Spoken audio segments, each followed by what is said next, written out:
সবাইকে স্বাগতম। আজ আসুন আমরা এক মুহূর্তের জন্য ভাবি কিছু জানাটা আসলে কি বোঝায়। জানানো শুধুমাত্র তথ্য জানার বিষয় নয়, এটি তা অভিজ্ঞতা করা এবং গভীরভাবে বোঝা।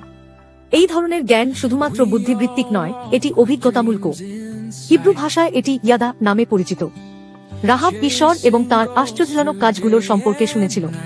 সে যা শুনেছিল তা তাকে এই বিশ্বাসে পৌঁছাতে সাহায্য করেছিল যে একই ঈশ্বর যিনি অতীতে কাজ করেছিলেন তিনি আজও কাজ করছেন। তাই সে সাহসিকতার সাথে বলতে পেরেছিল, প্রভু আপনাদের এই ভূমি দিয়েছেন। এটি দেখায় যে রাহাব ঈশ্বর সম্পর্কে অভিজ্ঞতামূলক জ্ঞান পেয়েছিল। অনেক মানুষ জ্ঞান অর্জন করতে চায়, তবে সব জ্ঞানই উপকারী বা সত্য নয়। তবে এমনকি সবচেয়ে ছোট একটি অংশ যদি তা অভিজ্ঞতার মাধ্যমে আমাদের অন্তরে পৌঁছায়, তবে তা অত্যন্ত মূল্যবান।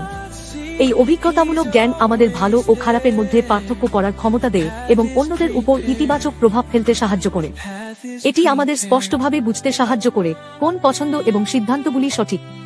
রাহাবের মতো, যখন আমরা ঈশ্বরকে সর্বশক্তিমান স্রষ্টা হিসেবে মেনে নিই, তখন এই উপলব্ধি স্বাভাবিকভাবেই আমাদের আচরণ পরিবর্তন করে।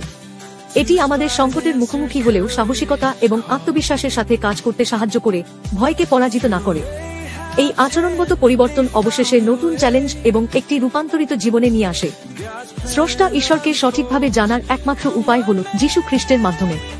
তার মধ্যে আমরা ঈশ্বরকে অভিজ্ঞতা করার এবং জানার সবচেয়ে নির্ভরযোগ্য এবং জীবন পরিবর্তনকারী পথটি পাই।